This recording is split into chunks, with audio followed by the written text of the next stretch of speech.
Okay, so welcome everyone to this side event on breaking the silos. How can we better integrate mine action across sectors for a more safer and resilient future? Today we'll be discussing Sudan, which is a conflict that is all too often absent from conversations. I should start by also introducing myself. I'm Lisa, I'm with the Danish Refugee Council. I manage our mine action and peacebuilding portfolio, and I'm also the global co-coordinator for the mine action area of responsibility here in Geneva. So yeah, as I said, Sudan is way too often absent from the conversation, even though it is the largest displacement crisis that we currently have in the world. And even yesterday, we were having a conversation on mine action in cities, but we didn't hear about Khartoum or Omdurman. I hope I'm pronouncing this correctly. So we're really grateful for your participation and for recognizing the importance of this conflict. And for us, the necessity for us to tackle the contamination that is in Sudan at this point. So as DRC, we are one of the only international NGOs that is currently present in Sudan, and so it was really great for me to have this opportunity to moderate this panel. And DRC is a broad-based mandate organization, so we work across different sectors. Apart from mine action, we also work on shelter, protection, and economic recovery. So the idea of breaking the silos is pretty central to our mandate. And we also just published a study on the very subject. But enough of DRC. I want to hand over to our excellent panel, and I'll sort of introduce them as we go through the agenda and discuss and really bring Sudan to the heart of the NDM. And yeah, let me introduce our first panelist. I mean, we have representation from UNMAS Sudan today, from the Sudanese National Mine Action Authority, and also from GICHD. But I will first start with UNMAS, with Siddiq. Siddiq Rashid is currently the UNMAS country representative in Sudan. His mine action career began in 1989 as part of the first humanitarian mine action program. Over the years, he has held a variety of roles in the mine action sector across Afghanistan, Somalia, and Sudan, including instructor, deminer, saver, operations manager, chief of operations, and director of the Afghanistan Mine Action Coordination Center. Siddiq also holds a master's degree in resilience from Carnfield University.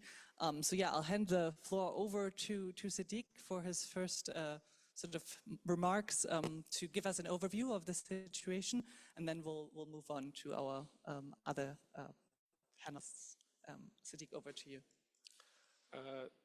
Thank you very much, Lisa, and allow me to express my deep appreciations for your participation in the side event focusing on Sudan. Yeah, as Lisa mentioned, sadly, Sudan is the world's largest displacement crisis, and sadly the conflict is happening in the populated areas, so that's why it's very worrying. Why we just to provide a little bit of background that why we came up with this idea of to work a bit more seriously on the topic of integration. We used to work on this, but looking at the scale and the scope of the contamination in Sudan, so we realized that it's critical. It's critical because the mine action sector is too small, and the problem is too big. We need more integration. We need more enhanced partnership with so many partners. There are untapped resources. We need to reach out to them. So My presentation will try to briefly cover, just to give you, what is the scale and impact of the problem first.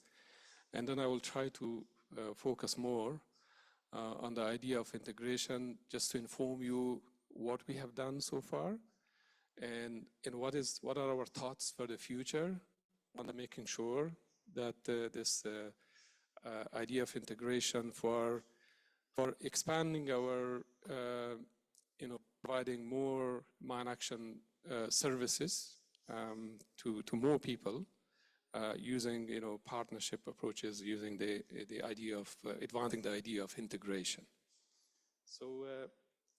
So first of all, the ongoing war, which is still unfortunately in full force, started in mid-April 2023. Now it's almost 2 years. So almost 2 years conflict is ongoing, and the map, which is on the right-hand side, is these are the armed attacks that has happened. Well, this is just to give you an idea that when the armed attacks happen, yes, all of them is not going to leave behind unexploded ordnance, but there are many of these battle events where the ammunitions, the weapons that are producing unexploded ordnance are involved. And as I said, that is happening in cities, and you could see the concentration of the dots you see. That is capital, Khartoum, which is a big city, a city of 8 million, even more than that. And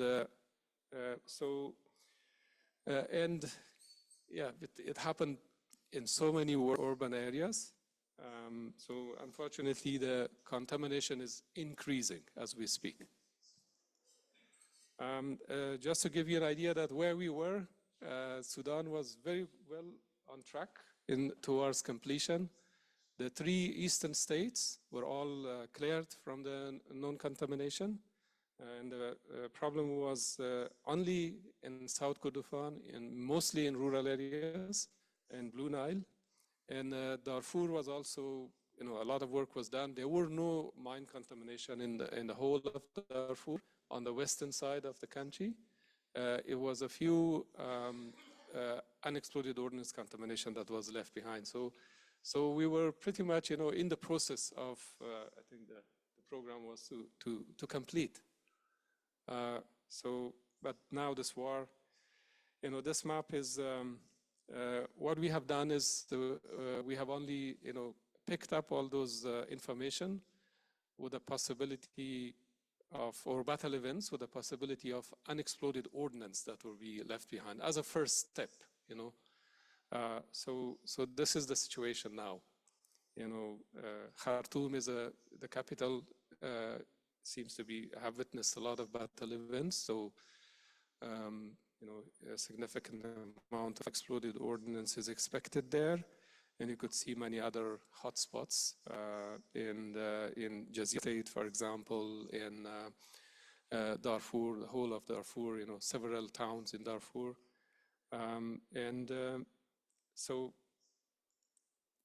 in terms of states, you could see only few states are green, where it has not been affected by the ongoing conflict.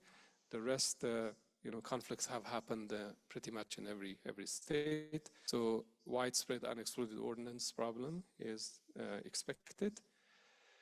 So in terms of impact, unfortunately, UXO is there in the populated areas. So we know that from the many other contexts that is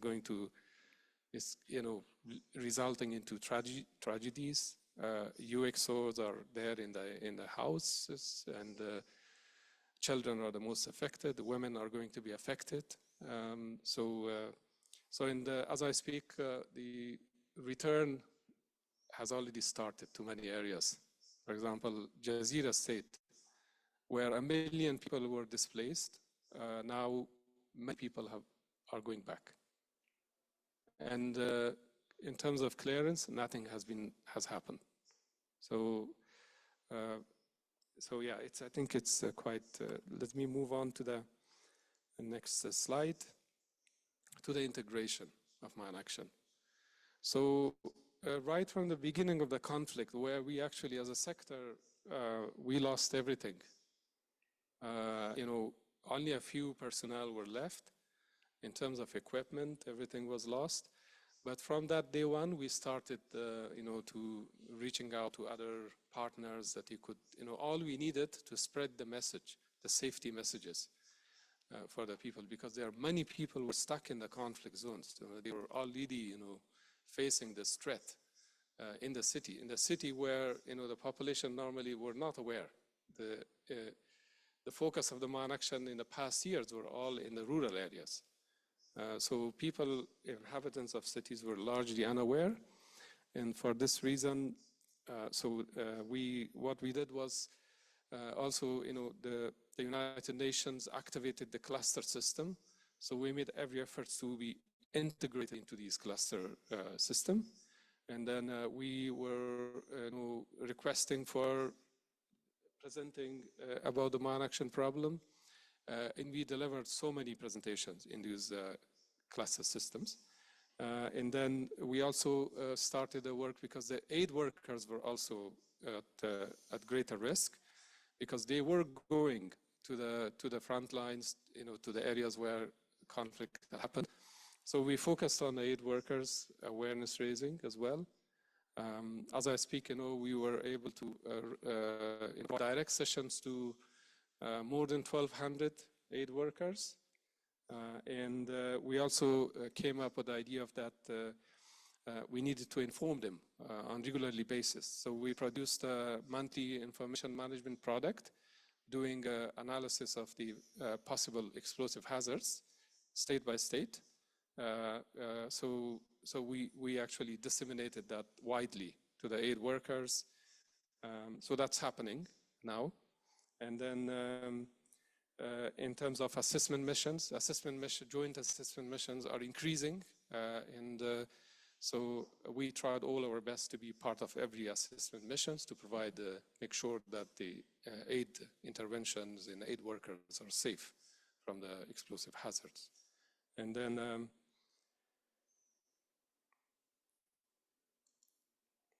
okay, so in terms of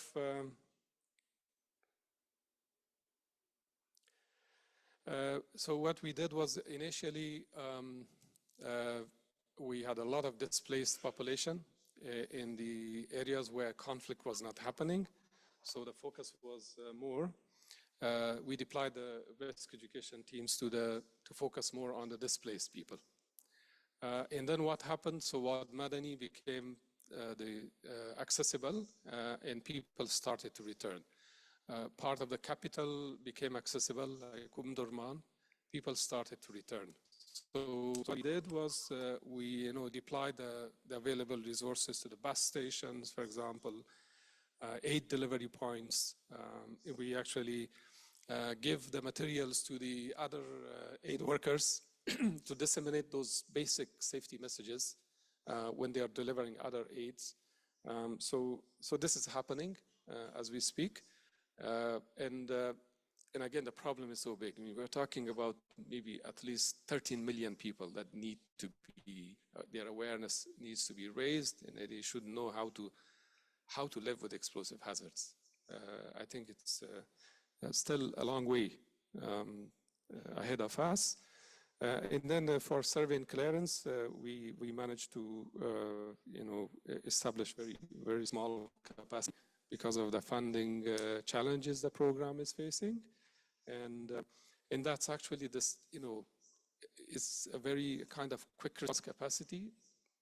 By no means there is no capacity for a systematic UXO clearance.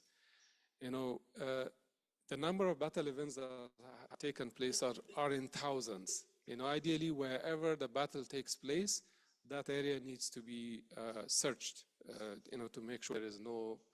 So that's the ideal way forward. But at the moment, there is no capacity for that. So it's only, responding to the critical priorities. This is what is happening, and then we managed to,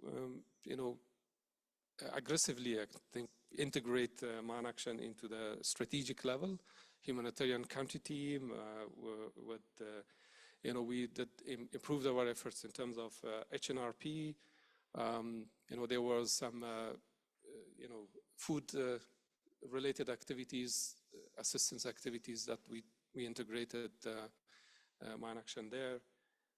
So this is what we have done. In terms of planning, what we need to do more on this.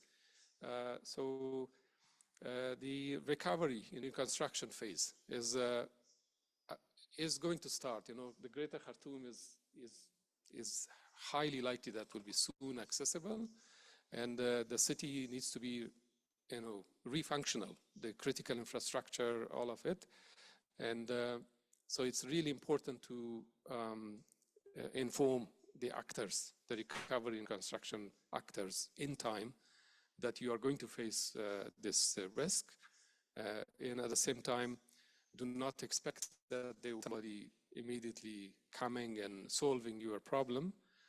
So that to make sure this problem is done, we will be informing them that they include their explosive hazards into their project and program design from the beginning. So that's our next step. And then in terms of partnership, we have in mind that to expand our partnership with the health sector, with education actors, with food and livelihood actors. Because there are a lot of agricultural land contaminated by unexploded ordnance. And as we all know that the risk for farmers is quite high. Even if there are a few unexploded ordnance in the farmland, they are using it inch by inch. So the risk for them is quite high. So we need to prioritize them by working jointly with the relevant actors. So, and then we need to, and then there is a greater need for so the international mine action experts. So they need to come to Sudan because the complexity of contamination is higher, and there are more capacity, local capacity building required, and we will be focusing on standards, policies, strategies. We're already in discussion with the relevant actors. We are in discussion with GICHD on this. So hopefully in the coming months, we will be working on this aspects as well. And of course, we need to learn from other contexts. I think just this is my final slide. So in terms of challenges that we are facing is access. This is and then also the recognition of mine action is normally very late. I was thinking that even in our community here, people will be aware about but looking at the plenary session, the opening sessions, Sudan is very rarely mentioned. So even among our own community, I think the awareness is a bit low. There are competing priorities. Funding, we are facing lots of funding related issues. We were facing, by 31st of March, actually, we were almost close to be completely closing in Sudan when the need was so high. But it's also, at the same time, an opportunity. I think it's forcing us to, look for other ways of doing things. I think to conclude my remarks, I think integration is critical. We need more players. We need meaningful partnership with, so that we could advance the mine action program in Sudan. So I will conclude.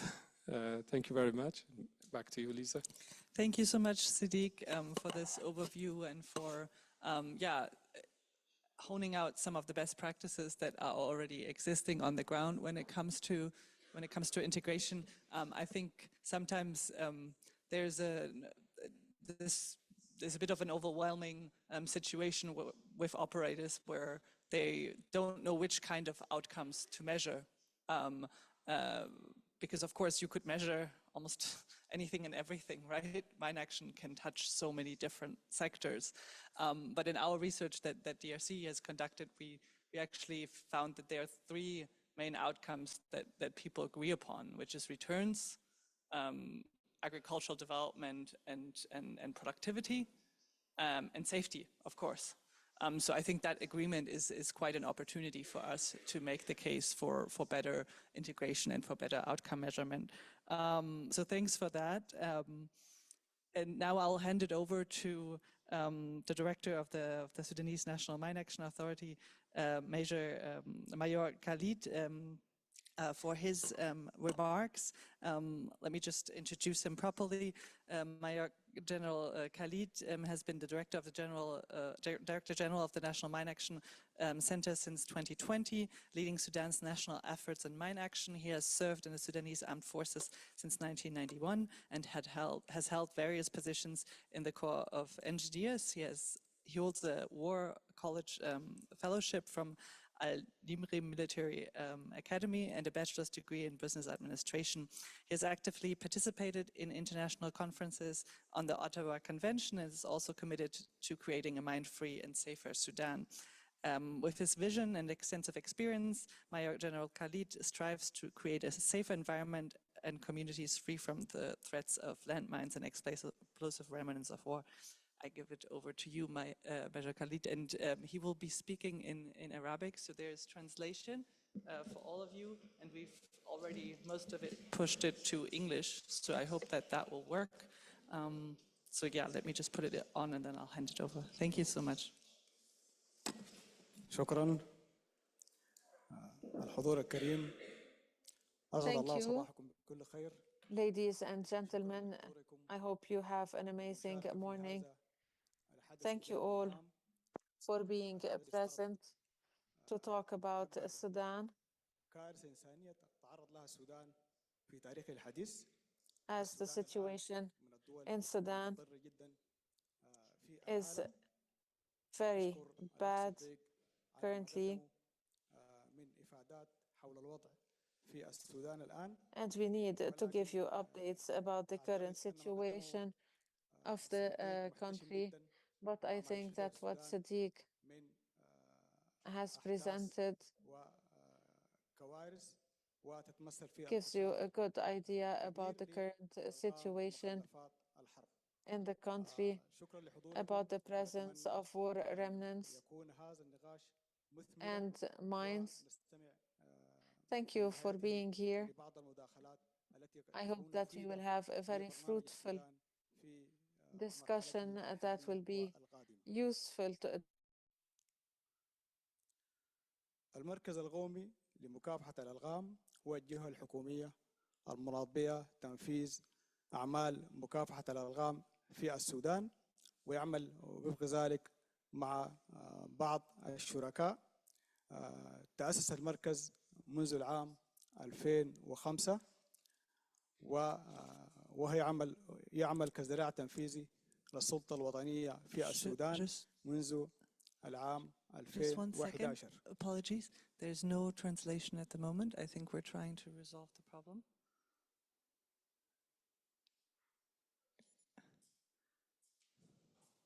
Apologies, the problem has been solved. Can you hear me? Wonderful, thank you. Perfect.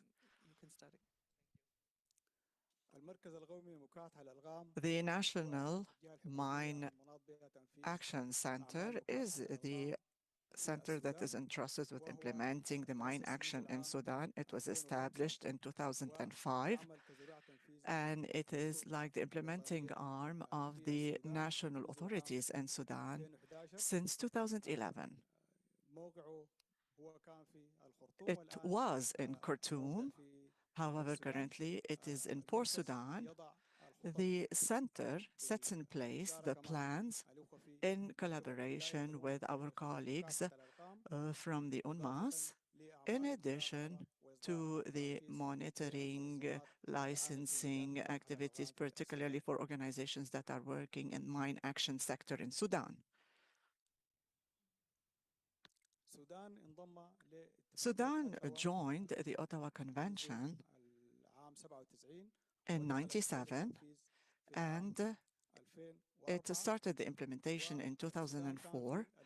Sudan was on the right track to implementing its commitments towards the Ottawa Convention until 2027, which was the deadline for meeting the commitments. It was going to be the last stretch for Sudan to fulfill its commitments. However, following the war of the 15th of April 2023, due to the RSF rebellion, the Rapid Support Forces, this led to a high contamination in new regions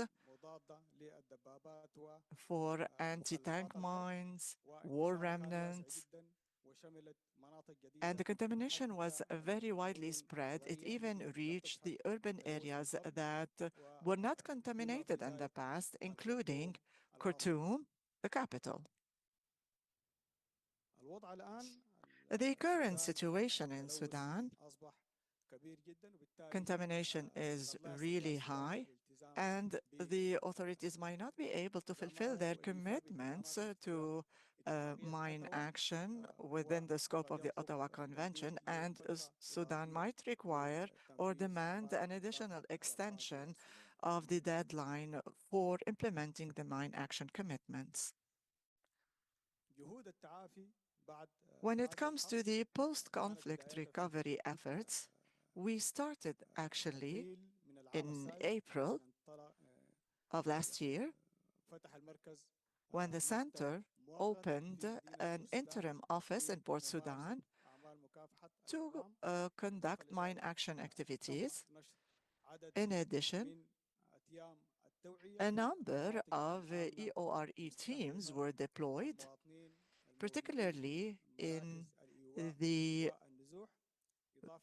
displacement centers, the IDP centers, and there were a number of training sessions that were organized to provide awareness to citizens and to the refugees who are coming from the impacted or afflicted areas. There were some training sessions that were organized in assistance with organizations, particularly targeting refugee camps, and Sudan is working on data recovery, particularly to recover the IMSMA data that was lost during the war. All the data from IMSMA were destroyed, in addition to the equipment that was there. What are the priorities of the National Center, the NMAC? We need to conduct further survey and clearance activities in the afflicted areas. We need to conduct survey in order to provide a secure environment for the citizens living in those areas, and the clearance activities in order to identify the contaminated areas and what are the requirements, what are the efforts needed for demining.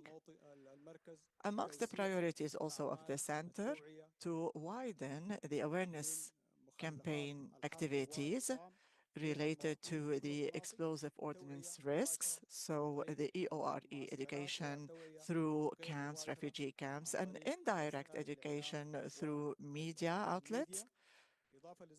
In addition, the center is focusing on widening its activities and the scope of registering victim data. There is a wide number of victims that resulted from the war, and for a certain period of time, the center was not able to conduct its activities. This is why there is a significant number of victims that have not yet been registered in the IMSMA database, and the center is working on registering and recovering all the victim data in order to target them with the necessary activities once funding is available. Another priority area, information management. The center is working on its ongoing efforts to recover the lost data. The center is also focusing on the coordination and integration of mine action in collaboration with other government institutions and authorities. Coordination and integration are some of the main priorities when we talk about mine action. The importance rise from the fact that all stakeholders need to implement the clearing or take part in the clearing activities in order to ensure a safe return for the citizens. And this would require the participation of a number of ministries, including the Ministry of Education, to focus on awareness raising within schools and universities, as well as the Ministry of Agriculture, in order to focus on the clearing of farming land.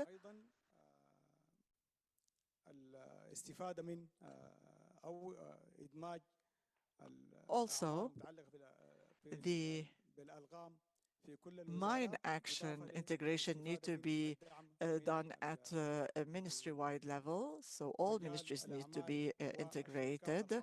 Also, we need to engage the civil society and the private sector. Businessmen and the private sector could actually contribute in expanding the mine action activities in Sudan in order to achieve the overall objectives, such as the clearing of the biggest area of the country with the participation of the widest number of stakeholders. We have a lot of challenges, huge challenges.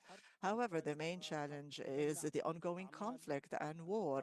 The continuous fighting complicates the situation when it comes to demining.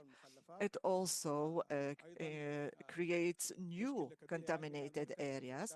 Another challenge that the center is facing is the equipment losses because of the war and the conflict that is ongoing, which limits the capacity of the staff to work in targeted areas. Another challenge is the premature returns of the citizens before demining is completed. Some areas are no longer suffering from fighting and a war, but decontamination has not been completed, and that is why we have an increased number of victims in these areas, and this is one of the main challenges that the center is facing. We require a lot of, or we have a lot of areas to cover, but we do not have enough assets in order to cover these regions. So access restriction is one of the main problems that Sudan is facing when it comes to mine action, as well as I said, the dwindling financial resources.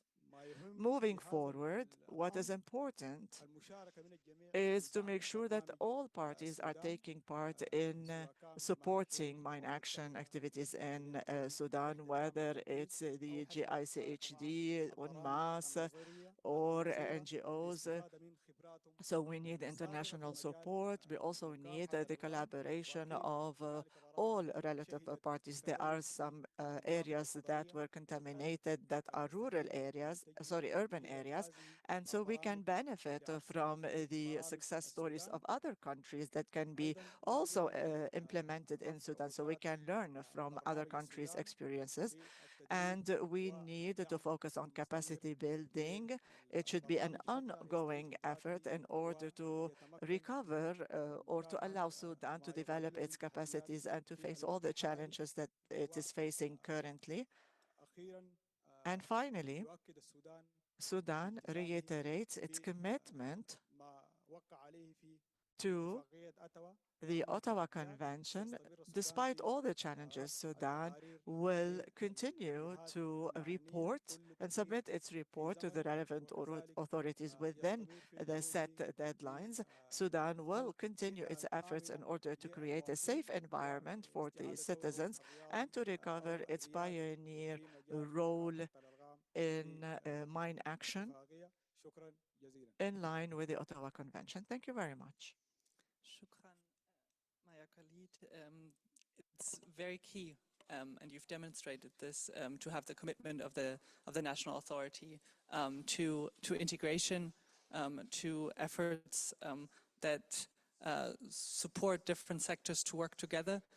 In a context like Sudan, those kind of efforts are key because, of course, you can't tackle the challenges alone. But in some of the research that we have done, and Major Khalid was speaking about the importance of other ministries to also be involved, and we've seen in our research very often that sometimes other ministries are not as aware, or the political cloud of the National Mine Action Authority is not as a heavy weight as, for example, the Ministry of electricity or economic affairs. So really then it's important for donors that are engaged in mine action funding to also lobby for mine action to be taken seriously as an enabler in many ways, and to facilitate prioritization based on needs, and to sort of weigh the local priorities, the priorities of the community, and the priorities at the national level. So those are the things that are key. But we've actually seen that in many affected countries, development plans now do have the components of mine action integrated in them. And I think this brings us very neatly to the presentation of my colleague from GICHD, Asa Musselberg, who started working in mine action in 2007 when she joined MAC's South Sudan program as its community liaison manager. She joined the GICHD as an advisor in 2011 with an initial focus on linking mine action and development and transition processes to national ownership. Since 2014, ASA has focused increasingly on supporting explosive ordnance affected and donor countries with developing, implementing, and reviewing their mine action strategies. As a program manager for the strategic planning program, ASA's main responsibilities include leading and planning GICHD strategic planning involvement in the global mine action sector, and supporting to donor and explosive ordnance affected countries. Asa, I hand it over to you. Thank you. Thank you so much. I think it's still morning, so good morning, everyone. It's nice to see so many familiar faces in the room. Many thanks to UNMAS and Sudan's National Mine Action Center for inviting me and the GICHD to share some of our reflections at this side event. We really appreciate that. So in my presentation, I will focus on three main areas. The first area is to highlight how the triple nexus can be integrated into the strategic planning process. And I think some of the colleagues here in the room have taken part in some of these strategic planning processes, so it's great to see you here. Then I'm going to share some concrete kind of good practice lessons learned from our work in Iraq and Yemen, before providing some recommendations to Sudan. So the strategic planning process, it comprises four key components. So the first component relates to understanding the context. If some of you were there at the plenary this morning, we talked quite a lot about that, the importance of analyzing, understanding the context for providing sustainable and fit for purpose capacity development support. It is absolutely critical to developing mine action strategies that are contextualized and that respond to the needs on the ground. The second step concerns the developing the strategy based on these findings coming out from the context analysis, where all the different stakeholders work together. As GICHD, we come in and we facilitate these discussions, but it's really on behalf of the national mine action authorities. And the idea is that these processes should really include as many different stakeholders as possible, and I will come back to that more later. The third step, of course, a strategy is only useful, truly, once it starts being implemented, and that's also when we face some of the bigger challenges and difficulties. So that's absolutely key, and from GICHD's stand, we do support our partners in countries with this component as well, including in Sri Lanka, Iraq. We plan to support both Yemen and Libya with developing their strategy implementation plans. once the strategies have been officially approved by the governments. And then the fourth step, which is also critical, is to make sure that the strategies remain relevant to the context. So to constantly conduct an ongoing analysis of the the context situation, make sure that we monitor the implementation of the strategy. Are we heading in the right direction? Has the context changed in such a way that we need to adapt the strategy, etc.? So a few recommendations on how we can try to operationalize the triple nexus throughout these four components. So if we start with the first step, where essentially we analyze the context, we engage stakeholders. So here we really have an opportunity to engage as many relevant ministries as possible. And we find from GICHD, we find that this is often quite challenging. I think interministerial collaboration is a challenge in most countries, including in Sweden, where I'm from, most European countries. Of course, it's going to be challenging in conflict-affected countries as well. But I think here we have an excellent opportunity to kind of operationalize the nexus at the government level, to raise awareness of mine contamination, but also how mine action can be this enabler for broader ministries' humanitarian development goals. And then, of course, we have an opportunity to involve humanitarian development and peace actors in these processes as well.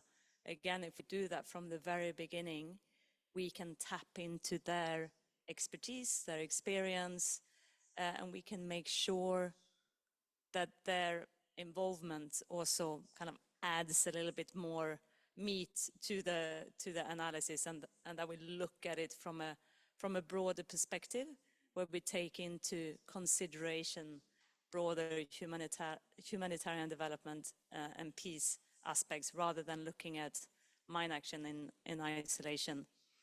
I think it was you, Lisa, you mentioned the importance of considering broader plans and strategies. So most mine-affected countries have some kind of national development strategy, national development plan, poverty reduction strategy, etc.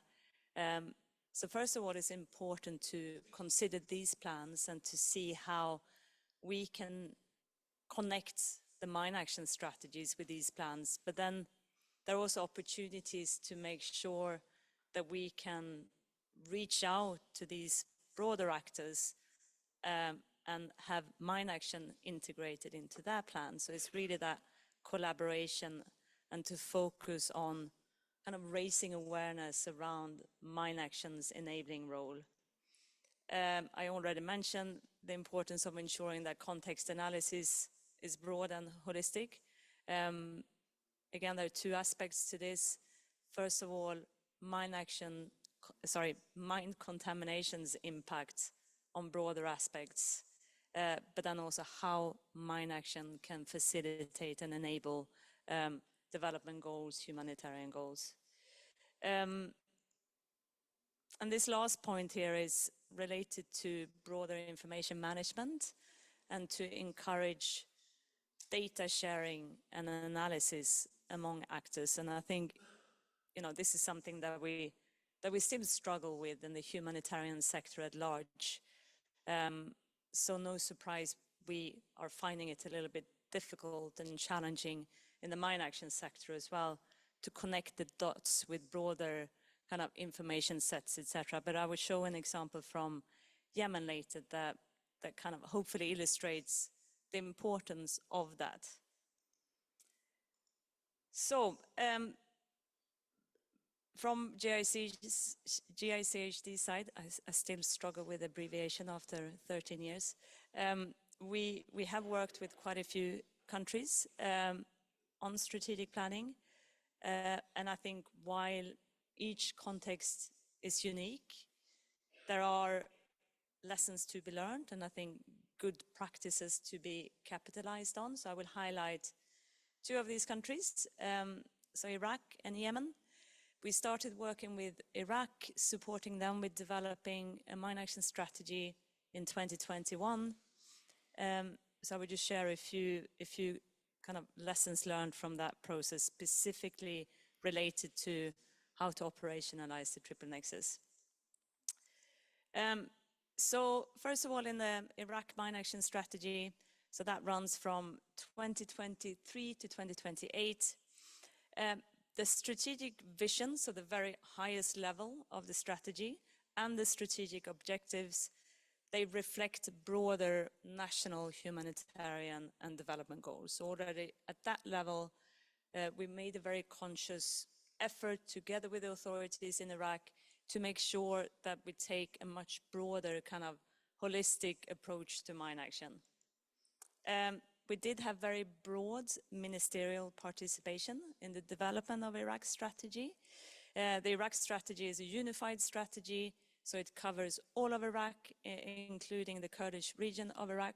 So we worked with both DMA, that is housed in Baghdad, and they have regional offices within federal Iraq, and then ICMA, which is with its HQ in Erbil. And that gave us an opportunity, like I mentioned earlier, to both kind of raise awareness within the broader government structures of the impact of mine contamination, but then also for them to have a kind of better understanding of how mine action really is important for their own broader development and humanitarian goals. I think in Iraq, they have a pretty good, information management system. It's not perfect. I don't think it's perfect anywhere, but we were in a position to have kind of evidence-based clarity on mine action's enabling role, thanks to, being able to access kind of broader data sets. And that allowed us to, in the strategy, clearly show how mine action really is an enabler for safe return and reconstruction.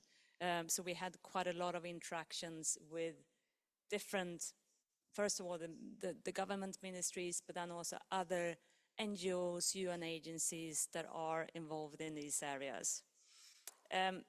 One example from Iraq that is quite interesting is how mine action also enabled the kind of restoration and reconstruction, including related to cultural heritage. Mosul's old city is an example that is quite often highlighted. I had the opportunity to visit that myself a few years ago, and it really was quite interesting to see the extent to which mine action really enabled that reconstruction, including related to cultural heritage. Moving on to Yemen, we started supporting Yemen with strategic planning in September last year, working with the government that is based out of Aden, so the internationally recognized government.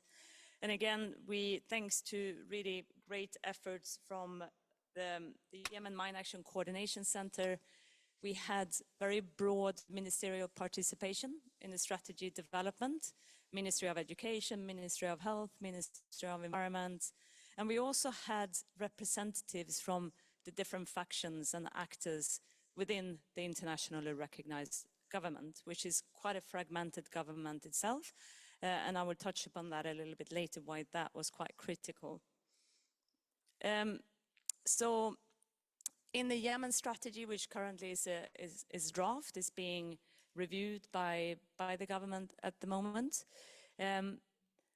because of the kind of the situation in Yemen, there are not that many updated kind of national level plans and strategies. But importantly, there is an economic and social development plan for one of the governorates, Taiz, which is actually the most heavily impacted EU explosive ordnance impacted governorate in Yemen. And mine action it's clearly kind of mainstreamed in that development plan. And the mine action authorities played quite an active role there, together with some other partners from UN agencies and some NGOs, to really try to advocate for highlighting the role of mine action in this plan. It's also included in the Humanitarian Needs and Response Plan for 2025 under the protection cluster. So again, you know, mine action's enabling role there is very clear and very, very much recognized. A bit similar to Iraq in some ways, mine action is also recognized as an enabler for safe return and reconstruction in Yemen, and also access for humanitarian actors. The last point here on peace mediation opportunities, coming back to what I said earlier, that for that strategy stakeholder workshop, we had representatives from all the different factions within the internationally recognized government. And that was the first time that they had convened in a space where their needs actually met. So while they had very distinct positions and interests, humanitarian mine action was an area where they could come together and discuss in a very kind of constructive, strategic manner how they could address the challenges in Yemen. So it shows that mine action can really provide that space where, you know, opposing and very often competing actors can come together and find a common ground and needs. And that was very, very interesting to observe in Yemen, actually, to what extent mine action really played that role. There are a lot of mediation efforts in Yemen, including by the Office of the Special Envoy of the Secretary General of Yemen, and they are also recognizing mine action as a really important aspect of peace mediation. And again, in Yemen, thanks to quite a solid information management system, we were able to have clarity on the intersection between explosive ordnance contamination, food insecurity, and flooding. And I will just show briefly here one slide where we basically tapped into broader humanitarian data. And we could see that many of the governorates within the internationally recognized government were affected by explosive ordnance contamination, food insecurity, heavy impacts from flooding. And again, it's important because both, especially flooding, has a big impact on mine action operations, including access. It can also move some of the items, but also mine action has placed an enabling role for humanitarian agencies to access these areas and provide food aid, for example. So having this kind of overview, I think, is one way of connecting the dots as well between humanitarian development actors and mine action. My last slide. So a few recommendations for Sudan. So it sounds like you're already doing all this, actually. But yeah, engaging humanitarian development and peace stakeholders from the very beginning. We have received a request from the National Action Center in Sudan to support them with developing a strategy, and we hope to start this work at some point this year, pending funding, funding. So that could be an opportunity to strengthen this even further.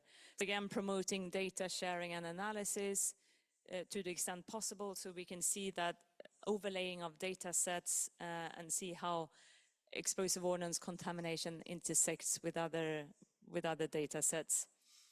Again, integrate triple nexus into the theory of change of the strategy is something that we can do when we start developing the strategy, focusing on mine action's enabling role that already came out quite clearly through both of the presentations that we've seen from Siddiq and the director earlier.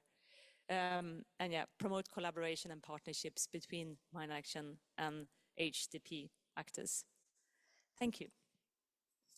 Thanks so much, Asta, and for all these recommendations. I think you touched on a couple of very important points, including the importance of local communities, of localization, of different stakeholders to be engaged, including civil society organizations, as well as conflict sensitivity and context-specific approaches.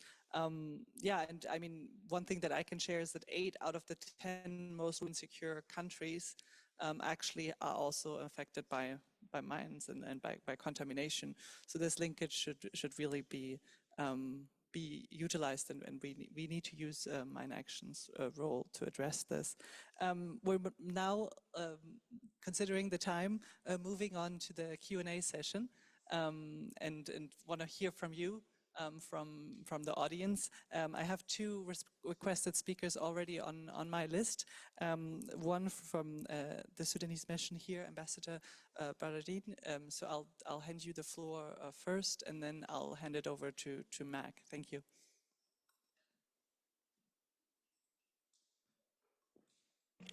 Thank you very much.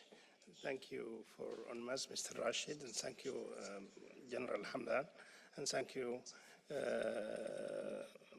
Excellency Mr. Brake, and Your Excellency Lisa from the Danish Refugees Council, and thank you all, for all colleagues for the fruitful discussions and the outcomes of this seminar or this event.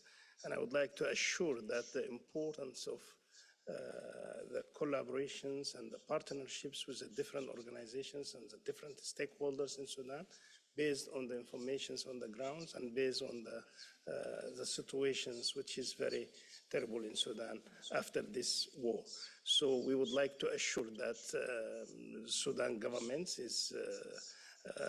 will exert the maximum efforts that we can do with the partnerships with the international organizations, so as to help the national centers and the returnees before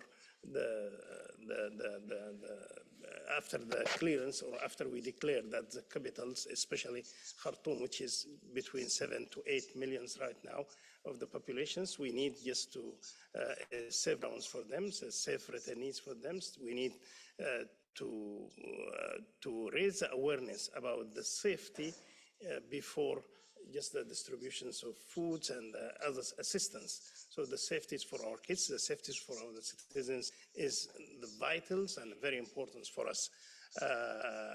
From a philosophical point of view, I would like just to say that it is very important for us that there is an ongoing risk up to now in the capitals of Khartoum and different other states, and also there is an impact of the daily life of the populations and the Sudanese citizens, and at the same time there is a vitals and there is a need for a comprehensive solutions to be on the ground in the recent future. The other things is just we need a kind of an emergency strategy for the national centers, to help the national centers to move forwards. Yes, we need a rapid assessments. We need a help from the different organizations for a rapid assessments, and also to evacuations and securing the areas. And the other things is to help the mine actions, the mine clearance teams, which is very costly for us as a Sudan. We start since last April, and up to November, we have 4 teams. We deployed 4 teams.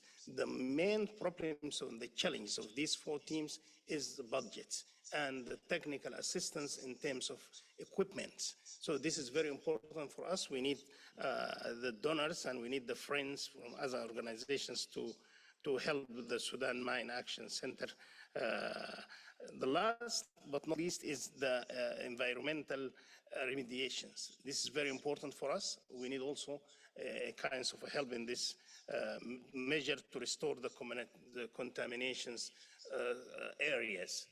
The last things is just the monitoring and evaluations. So this is a kind of a strategic plan or a work plan, to develop a work plan.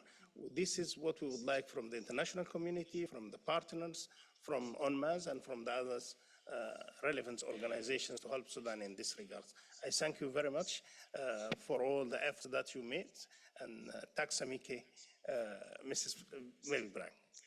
Thank you so much. Shukran, thank you so much. I'll hand it over to our colleague from MAC. Yeah, thank you very much. My name is Greg Crowther. I'm from MAG. We previously worked in Sudan and had a good cooperation with the Sudanese Mine Action Center many years ago. I wanted to just make a couple of observations and maybe also ask a fairly practical, maybe boring question.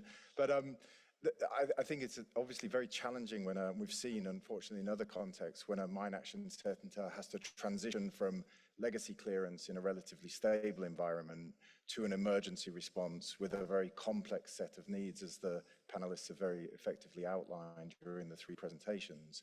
And I do think, I think the comment from the gentleman from the permanent mission about the need for an emergency strategy for rapid assessment really resonates, and that whilst you have these longer term needs for the integration of a longer term strategy into the triple nexus and elements of overlapping ministries, there is an immediate humanitarian need, and then that need for what are the immediate emergency priorities around getting standards in place for urban clearance, which, as I understand it, is a priority from some of the comments that you've made, for accreditation of actors that might be entering and their ability to respond quickly and effectively, and of course advocacy to ensure that appropriate levels of funds come into Sudan, which, as Sadiq mentioned, has received less attention than some of the other contexts which have been highlighted over the last day or so.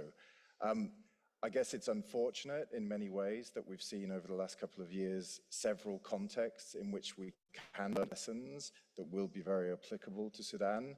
We've seen in Syria and Iraq, and more recently in Gaza, and of course in Ukraine, that there's a sort of things that have happened that have enabled a rapid response, or that have enabled us at least to understand what needs to be in place to facilitate a rapid response. Some of that is, of course, overlapping with the wider humanitarian efforts, but some of it is just limited to the mine action sector itself, and making sure that the mine action sector is also responding effectively. Integrating with other sectors is important, but the mine action sector needs to be doing so in as efficient a manner as possible in terms of EOD response, in terms of rubble removal, in terms of providing information and risk assessments and so on. So I do think there's a lot of lessons out there to be learned.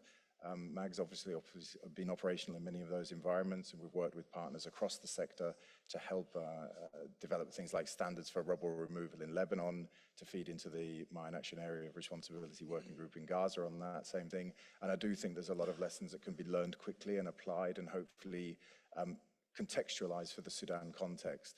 So those were just some observations which I hope are helpful. We'll obviously be doing everything we can to advocate for donor support to Sudan, where there is clearly significant humanitarian needs. One question, if I could just go on to a couple of questions, if that's okay, after the comments, was I wondered, you mentioned risk education. We know that plays a really important role in this initial phase, and you mentioned a couple of methods you're doing. Do you think digital risk education is possible or has a role to play? That would be one question.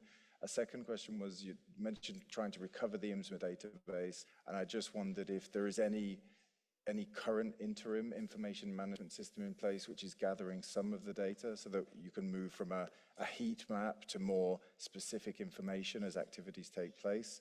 And maybe a third question, is there any sense, I know we've talked about urban destruction, but is there any sense, as we've seen in other contexts, of the ability to really estimate the scale of damage, things like satellite imagery, to residential buildings, like the quantity of sort of infrastructure or buildings, you know, whether it's residents or whether it's other things that have received damage and may need to be assessed in terms of whether there's an exploded ordnance which might impede reconstruction, because that information really helps with the advocacy when we can express the scale of it, as we've been able to do in places like southern Lebanon very recently. Thank you very much. Thanks so much, Greg. Given that there were a couple of questions, I'm keen to just take some more from the audience and then hand it over to the three panelists for some responses and some concluding remarks. Are there any additional questions? I see two more gentlemen up here, and then from Unison. Yes, hello everyone. My name is Muad. I'm from the Free Fields Foundation in Libya. From the presentation and the comments from the panel across and the questions, I see a resemblance with the Libyan context in 2020, that there was a systematic approach to legacy clearance and then had to be held and changed dramatically into an emergency response, clearing post-conflict. That led us to be put into a very difficult situation all of a sudden, but at the same time we emerged with a lot of lessons learned, and hopefully we can share that experience with our colleagues in the Sudan region. Mainly was the importance of the open source data, and also the desk assessment or desk survey, I would say, to prepare yourself for your type of response. In our context, there was a new level of contamination, a heavy use of booby traps and IEDs. So that led us to having the previous knowledge before doing the actual clearance or the actual response will prepare us to have an efficient and a better response plan. At the same time, as my colleague here mentioned, is the importance of risk education, especially before even the end of the conflict with the IDPs. And in the Sudanese case, I see that there is also a need for risk education for refugees. In our case, in Libya, we have a city that is neighboring to Sudan, where there is recorded more than 70,000 Sudanese refugees, which we are, through OCHA in Libya, trying to facilitate some certain humanitarian needs, including risk education that can be incorporated with the strategy or the message that is the Sudanese Mine Action Center is already developing or delivering.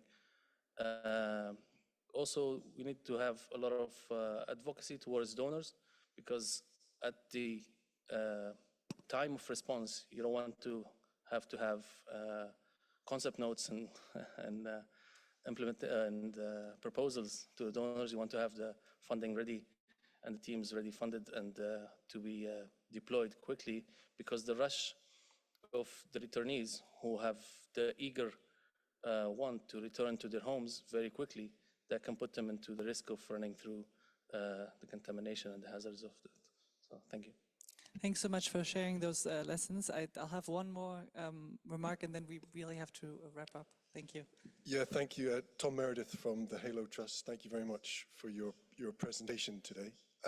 Just a quick question, if we have time for it. We understand the significant role that Mine Action will play as an enabler of others, given the scale and the complexity of the humanitarian crisis. I'd be keen to hear any more of your advice or observations about what the sector can do to be an effective enabler of others' activity, maybe beyond risk education, in about handling, disseminating information, or anything else that you think we can or should be doing. Thank you. Okay, so I think we have a range of questions.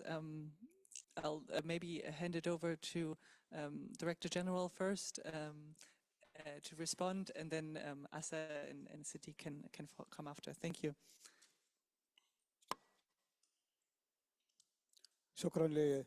Thank you for your comments and questions, many comments, many questions, and we do not have enough time, unfortunately, but I will try to be quick and brief. First of all, I would like to thank the representative from MAC, Tom, for your questions. I do agree what you have mentioned totally when it comes to awareness raising, to education.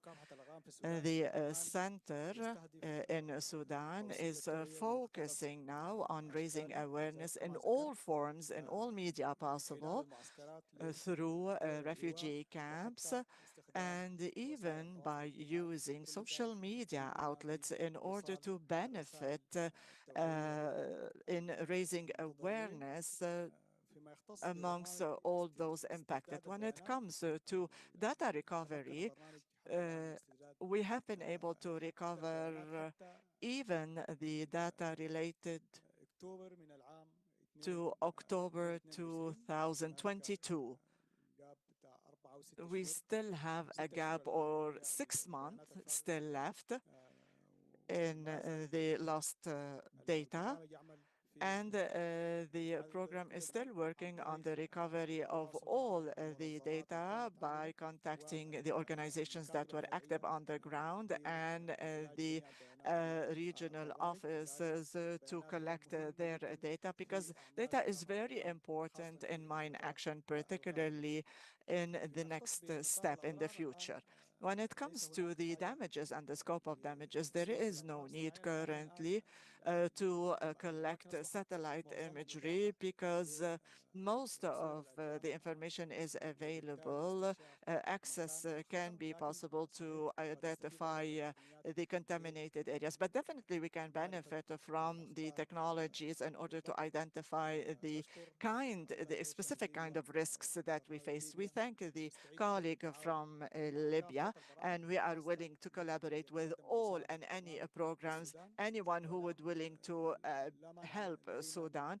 We have no objection to share the data or awareness campaign or messages or convey the awareness messages to the refugees, the Sudanese refugees in Libya. And I will give my colleague Sadiq the opportunity to add. Thank you very much. As Director said this, we have very limited time. I think great questions, great comments were raised. In terms of, just I'll be quick. Thanks Libyan Mine Action Program for your advice. I think they are all very relevant to the context in Sudan. Risk education for refugees, we tried with those countries programs that they have existing programs. I think you are right. Now we hear that the people are returning back. For example, from Egypt, thousands of people are coming back. It's important, well noted. We need more work on that. And I think you said about concept notes. It's critical. Yes, we need to be ready. We need to do more resource mobilization work. In terms of thanks, Hello Trust, for your question, I think it's very important. So moving forward, there are a lot of actors. They will need, we know from our experience, that they will need support. And they are at risk, their projects are at risk of being stopped by the presence of unexploded ordnance, unexploded bombs, and landmines. So I think this enabling aspect of mine action moving forward will be critical. So for that reason, we need to integrate, we need to, I think, reach out to the other actors more actively, more aggressively, I think, and make sure that to enable, the cities needs to be re-functional now. The essential services needs to be facilitated. And I think we need to be proactive, not, so thank you so much. Thank you. And also examples from, I think, Yemen, Iraq. I noted they are very relevant. I think I can promise that from UNMAS side, we will look into them. And as our role, as an advisory role to the National Mine Action Center, we will provide our recommendations as well on how to move forward. Thank you so much. Thank you. Thank you. I will be very brief. Just in response to your comment there, Greg, on, in an emergency situation like this, absolutely. I think, if we are to develop a strategy, hopefully later this year, that should be a flexible process, and it needs to be adapted to the context and needs in Sudan. I think that's absolutely critical to make sure that it adds value. And then Tom, regarding your question there on how the sector can be an effective enabler, you highlighted a few things here already, but I think, coordination, everyone wants coordination, no one wants to be coordinated, but it is critical to make sure that broader actors are included in any coordination structures on mine action and share information. And also, I think a lot of donors, they would really welcome proposals where you have that collaboration from the very beginning. So mine action operators together with humanitarian organizations. So if you can see that from the very kind of beginning, the planning phase, but information sharing, coordination, raise awareness, and try to have that partnership from the beginning are things that I would highlight. Thank you so much. Thanks so much, everyone. Thank you so much for all the comments that were provided, all the questions, and for this very enriching dialogue that rightfully so put Sudan into perspective on the map at the NDM. I think we need to keep the conversation going. We need to continue to advocate for Sudan to be not forgotten, precisely, because it is such a large displacement crisis that needs all of our attention. And I think the presentations now have highlighted the importance of flexibility, of local partnerships, local civil society organization, as well as qualitative data and measuring impact, so that we can really document and ensure that mine action can fulfill its enabling potential in light of reconstruction and recovery. So thanks so much to all the panelists.